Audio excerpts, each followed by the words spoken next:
Welcome to Sober.Coffee, a weekly coffee chat sharing experience, strength, and hope for anyone on the sober road to recovery. You can download Sober.Coffee weekly on all podcast platforms and check us out on Instagram at Sober.Coffee Podcast and on Twitter at Sober.Coffee Pod. To learn more about us and to help support these sessions, visit online at Sober.Coffee. Here are your hosts, two guys on their own path to recovery, Mike and Glenn. Let's join them at the coffee shop. Good morning. We're back at the coffee shop. Man, I love being back at the coffee shop. How you doing, brother? We got some coffees here this morning? We got some coffees, man. I got the tall boy. Yeah, I love it. Yeah. I love being back at the coffee shop. You know, I just listened to our intake. I think that's what it's called. Oh, yeah. And, our own path to recovery. I saw something this week about, hiking the trail to the summit. And what they said, it's not about reaching the summit. It's about being on the trail. Well, you don't get to the summit if you don't walk the trail, right? Right, but that's like our sober path. I don't think there is a summit, but there's some nice views along the way, right? And it's about daily living. I disagree. Really? Yeah, I think I'm at the summit every day, man. I mean, and I don't mean to overshoot it. I mean, look, yeah, but life that's not happens. the summit. The summit, I guess, is when you. I don't know. I don't, but I would suggest that I'm at the summit, and tomorrow will be a new summit if I continue on the path. Well, that's how I say there's nice views along the way. Yeah, right. I love it. Because I get some great views. They might be mini summits, but Right. But I think what I'm saying is there's no destination. No, right. Right. There's a path, but there's Right. no finish line. Right. There's no picnic table at the end. Well, I guess at death. Which That just went dark. Yeah. That's not what this episode's about, I don't think. What is this episode about? I don't know. Hey, before we do that, a little housekeeping. Okay, You I love housekeeping, yeah. I love housekeeping. So first of all, appreciate the feedback. It's remarkable, and maybe there's some bad reviews on the internet, but about us, like from my mom, who says she wants us. Wait. I have to tell you this. So we've had 100% 5 stars, and somebody gave us 4 stars. I don't know who it is or what they said. I don't know. All I know is there's one 4-star. That was probably Brian. Thanks, Brian. Brian, our Batista. I know there's one. I mean, nobody likes it. Everybody can't love everything. No, right? just ask my wife. But I'm shocked. But I'm shocked that there's a 4-star. I thought there'd be some 2 stars or 3 stars. Yeah, it's probably our wives. But the reviews help us share the message. Right. Helps the message be relevant, I guess. Yeah. And it's kind of tricky because you don't want to post your last name if you're all about that, and I get that. But anyway, just the feedback you get from Instagram and the other social media sites we're on, and the emails that we get, and people signing up for our communication. That list is growing. We have a community. I don't know where we're going to go with it, but we've got a community of a bunch of people that are kind of plugged into us now via the email distribution list, which is great. So here's a crazy thing. Yeah. Well, first of all, crazy thing is the fact that we're sitting here at a coffee shop sober on a Saturday morning. 6 a.m. That's kind At of 6 a.m. That's a crazy little thing. There were many Saturday mornings 6 a.m. I was not sober. There were years of that shit. Right. Here's a couple things. Number one is we're becoming binge worthy. Oh. So believe it or not, back in the old Lay's potato chips, you can't eat just one. You're old. What we're hearing and what we're seeing on the numbers, you can't listen to just one episode. No, right. Right? You start listening to one, and then all of a sudden you listen to 3. Well, because the challenge is you can only get so much in a half hour, and right. So we just. But like a Joe Rogan does 3-hour, 4-hour sessions, and that's not us. No. Who would listen to us Sorry, for 3 man, or 4 hours? I'm drinking my coffee. Yeah. So one is binge, Yeah. and I forgot what the other point was. Yeah. So, just keep the comments coming back because it helps shape the show. The last thing I'll leave you with before we dive into topic is, look, we love having people on. You'll notice that we have guests, and those guests come on because we establish a relationship with them online, and we say, wow, we'd love to share your story. So, reach out to us. If you got a story to tell, we'll see if we get you to join us at the coffee shop. Yeah, so thanks for the reviews. Thanks for checking in. It's always great to connect. And frankly, I think a lot of our shows are shaped off of content that people out there looking for. That's right. Right. So it's kind of a self-perpetuating cycle. So topic today. Oh, that was a big word right there. I know, totally. Yeah, I'm going to Google. I'm going to GPT that. So we've got some video going on here in the studio. I'm distracted on how handsome Mike is. He's handsome and funny. Oh, yeah, right. That's why I've got a face made for audio. For podcast. That's right. So topic today. So last night, before coffee, we had an open slot, and I said, you got a topic idea? And, right away I get the response. And I looked at it and I said, and I think I responded to you, and I'll share my response to you later. But I love today's topic. I'm going to let you kind of introduce it a little bit because I think it's relevant. I think people are asking the question. Okay, so behind the counter, there are episodes where we are prepared, where we walk in and we have Mikey's got 7 pages of notes and they're highlighted and underlined, and there are times when, in fact, I'm going to take a picture of this right now, just because I can. There are times when there is nothing on the page, and this is one of those times. So, our topic today is success in AA, Alcoholics Anonymous, or the success of AA, whichever one you want to do, right? I like it. And let me set this up a little bit. So it's funny because we've always said we should have like a hot mic before the show, and I think just off the top of my head, I rattled off kind of my feelings on this. And I almost feel like I did on the California Sober episode. I feel a little passionate. So here's what happened. This week, we have a lot of people in our community we connect with, a lot of brothers and sisters. And, we really love them. And there's a brother that we have that I've known for several years. And he dropped in this link, I guess, to a white paper or a case study or whatever you want to call it, right? That talked about the success of Alcoholics Anonymous, right? And it was by one of these big sober institutions that makes a ton of money off of people in the sober path. And, they paid a lot of money to figure this out, right? A lot of quote-unquote supposed brains that wrote out this thing, right? They didn't ask me. Well, because you're the looks and the humor. That's why. So he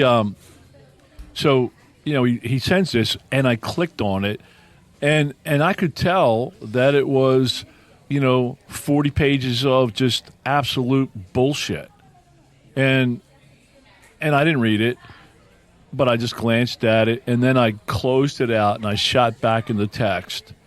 I'm like, I've got it figured out. I've got what the success rate can be in Alcoholics Anonymous.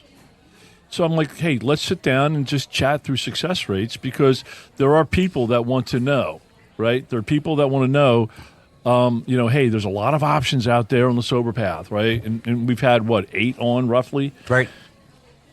And everyone thinks theirs works the best, right? So let's just chat through and let's just have a candid conversation about it and, see how you feel. Yeah, I love the topic because I asked the question coming in. I mean, when I came out of my rehab, when I was in rehab, I was uncertain what the path was going to be, and I did some Googling. And because I wanted to know the good, bad, and ugly, I wanted to see those bad reviews. I wanted to hear the other side. I just wanted to know that I was plugging into something that had a track record of success. And for me, I found it hard to find. That was a weird sentence structure. But I found it hard to find. You're not grammatically correct. Yeah, right. And I read some great things. I read some bad things, and that was then. That was in 2018. There was so much more data out there. I'm sorry, so much more content out there about AA and its success rates. But here's where I'd like to start with is that, it's an anonymous program. They don't survey the membership. They don't. There's in the big book of Alcoholics Anonymous, they reference success rates, but that was in 1930s, and that was a sampling of 100 people or more, whatever. I'm just making up a number, but it wasn't a very big sampling. So it's challenging to find core data set, and you're a numbers guy, Glenn, and you love numbers. I am totally a numbers guy. Yeah, and I know statistical relevance. So let me just can I give you my baseline? Yeah, please. 100% of the statistics that you read about Alcoholics Anonymous and sobriety and recovery are bullshit. Okay. Is that a factual statement there? Yes. Okay. Because and first of all, that's my experience. So I have a little oomph behind that. Mm-hmm. But let me tell you where my stats started. So my first rehab was 2003. It was at this place in Laguna Beach. I picked it because of it's posh, and they were going to massage me every hour and whatever. And I had a private chef to cook whatever I wanted, and that's what I thought recovery was about. I went to a flop house. Either way. Well, I've been to flop houses, so trust me, I've been to up and down the scale. But just as my alcoholism deteriorated, so did the quality of my rehabs. So on the website, I can remember this plain as day. On the website, they had on the landing page, they touted a 95% success rate. Oh, bingo. I'm in. And I can tell you, I don't even know what that number means. And that's what I mean by the stats are 100% bullshit because people spin the numbers to feed a marketing line. Right. Period. End of story. Period. So they're 95%, which they defined it because I pushed them on it. They defined it as the people that go through their 28-day program, 95% are sober and don't drink or use during that program. During the program. Right. During the 28 days. That's how they defined it. Right. Which was bullshit because half of the people in the program relapsed while they were in the program while I was there. Wow. So that's already... So what did they have, an open bar there? Yeah. No, they had drug dealers that came. Oh, yeah, sure. They had a Hollywood person there, and she had a drug dealer that would come, and it would just spread around. I mean, it was terrible. Right. So that's your baseline. The baseline is don't buy it. Yeah, don't buy into it. Right. Yeah. I mean, I think it's for marketing, right? And then, I'm just going to read a couple here. I'm online. I'm off the cuff, so it's going to be terrible, but. So I just Googled success rate of AA, and there's 5,000 people, right, to come back. Here's one: 33% of its members have been sober for more than 10 years. 12% have been abstinent for 5 to 10 years. How do they know that? 24% were sober for 1 to 5 years. 31% have been sober for less than a year. Please, what's the source on that? What's the source on that? That's what I'm saying. I am saying this is Sunshine Behavioral Health. Oh, Jiminy. What is the failure rate? I'm sorry. That was kind of bad. We just dissed somebody. Our bad. But is it our bad if it's true? Right. Is it? Yeah, right. Good point. I don't know. I'm not trying to be nasty. You're giving me a look like I'm being nasty. I'm just telling you. I just called him out. I know. Every one of the big addiction centers and recovery centers have a page about success rate. Yep. And so, I just, here's what clicked for me. Because here's, I feed into what you're saying that how do they know? Right. Right. I'm connected to a sober living environment in Chicago. It's one of the best around. Arcosa, ding, ding, ding, ding, ding. The best around, right? And I know that he can't follow everybody. He doesn't keep track of everybody. Right. It's not like these centers put chips in people and monitor.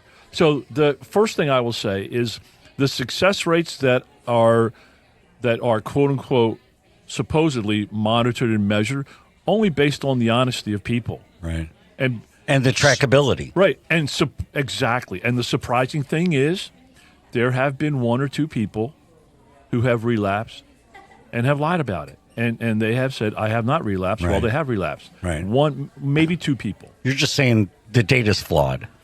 The data is flawed. Right. So the numbers that people give are bullshit, and I am willing to go one-on-one because I do know numbers. I'm willing to sit down and go one-on-one with anybody on the numbers that they purport or report to be fact. Right.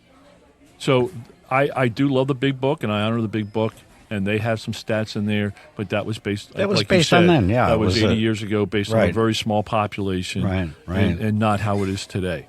So there. I'm not sure if you're buying in that all this shit on the internet is bullshit. Oh, absolutely. Positively. Okay. There's just no way to quantify it. Right. So our purpose here is not just to outline bullshit. Right. It's because that's easy. But let's talk about what is real. Right. With the success rates of Alcoholics Anonymous. Can I jump in? Absolutely. Okay. Jump in the pool. So you threw the topic out there last night yesterday at 3:14 in the afternoon. And I said back to you, I like the success rate, period. It has worked 100% of the time for me. Mm-hmm. Now, my story, for those that didn't go back and listen to it, and even I don't want to do that, I'm a one-timer. I love your story. Yeah, I'm a one-timer. I mean, that's rare. So, yeah. I came into this thing, and relapse has not been part of my story. As a matter of fact, there's one line I'd like to throw out there, and came from a gentleman by the name of Tom Morgan, and he won't mind using his last name. He was an old timer at the rehab, and his mantra: relapse is not an option. Relapse is not an option, and something about that beat held heavy inside my heart. Take it off the table. It's like when we first got married, we went to a class. They said, never talk about divorce. Don't bring that up. Right? Right. Divorce is not an option. So you don't even bring it up topically. So, relapse was not an option for me. Here's the thing. I have followed the program, and I am sober for over 1,600 days. I'm 100% success rate with this program. So let's first of all, I love that. Congratulations.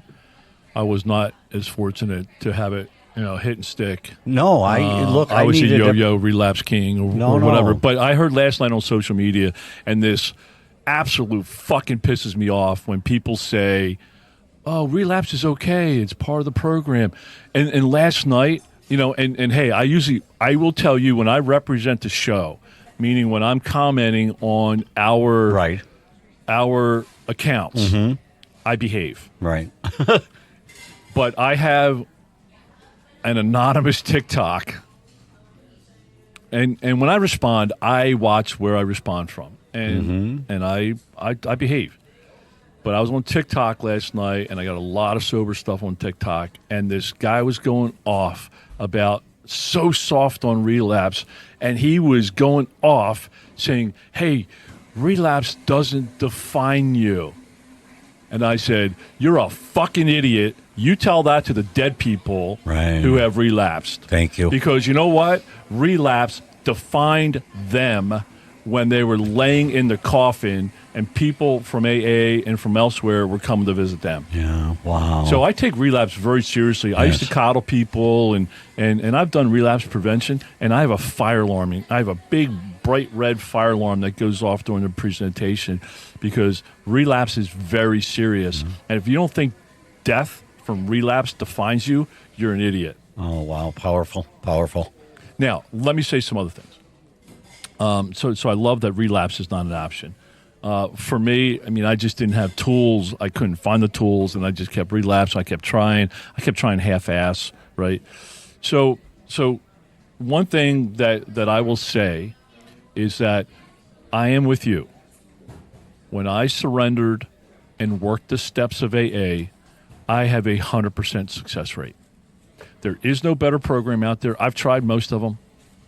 I haven't tried the ayahuasca or whatever that shit is, but I have tried a lot of the programs, and AA is the only thing that's worked for me. I've tried all the meds, you name it, I've tried it. AA and surrendering and working the program of AA is the only thing that worked for me. If you go back to listen to my story, I was a piece of crap. My life, I didn't know what to do next. Right. And your story dictates the fact that, or reflects the fact that, you tried everything. You tried the PhDs. You tried you tried everything. So, my story is I didn't try everything. Right? Your story is you tried everything. You have much more of a deep foundation of understanding of what the options are. And what I know is that my program didn't work for me. That's what I tried for 46 years, was to quit drinking on my own, And again, I go back to it. It has worked 100% of the time for me. So we had a guest, and a couple things. This episode could go for 2 hours, but had a guy in here on our studio. Go back and listen to it, Dr. John, and he's informed. I would say Dr. John's informed in 2 ways. Mm-hmm. He's informed by 3 ways. One, he's informed by book knowledge and certifications and the DR and all that stuff. Second is he's a member of Alcoholics Anonymous, so he's informed that way, living the program and living sobriety. And I forget what the third one. Oh, it's action, right? It's what he does, right? So I'm not sure if you could have a more informed person sitting in that chair who was on our episode. And he's just got a great way of looking at things. And I remember doing one of our episodes, I said to him, I'm like, Dr. John, we're hearing from people in our community, and we love them, and we don't argue with people. If somebody says, hey, jumping off this building is the best way for me to reach sobriety, like, okay. You'll be sober till you hit the ground. Yeah, I'm like, okay, yeah, right? I mean, that's what people do. We don't fight with people, right? We're like, okay. Hey, if that's your way, you think you're going to get sober, then see you at the bottom. Right. So, but I asked him, I'm like, Dr. John, we hear from a lot of people that say AA doesn't work. And I said, can you respond to that? And he paused and he said, I think people that say that haven't surrendered and haven't worked the program. Right. Period. End of sentence. There wasn't any, what do you say after that? Right. It's like I was arguing the fact, or put a different way, it could be you're arguing the fact, instead of getting in the pool, you're standing on the side of the pool saying, well, hold on a second. Maybe this isn't going to, maybe I'm not going to do this. Maybe I'm not going to do that. You got to get in. You got to get all in. I mean, no, check that. I had to get all in. Well, okay. So here's my response, right? Back to that guy this week that dropped in that big scientific study, right? And I kind of mock that because I think it's all bullshit. Right. Sure. And I'm willing to sit down and have a discussion with anybody who wants to have a discussion on their validity of their stats. So I'm not just saying this in hiding. I'm saying it and saying I'm willing to sit down at the table and have a discussion.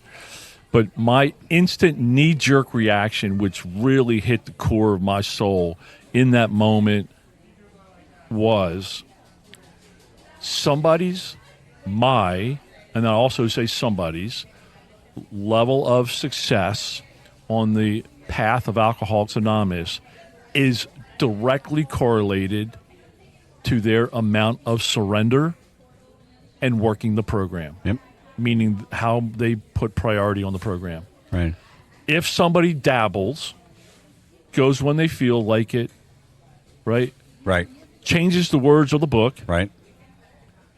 I'm not going to that meeting because, I don't like the people there. Right. Or, I'm not going to that meeting because I don't like the topic. You're just getting in the way of your own absolutely success. Right. And you are not going to succeed at the level that you could if you surrendered and worked the steps of the program.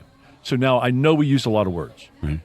We do. And it's funny because there's some words even today that I cannot define for myself, like happiness. I just can't define. I don't have the ability to define that. So I think we should do is to do people a service and define.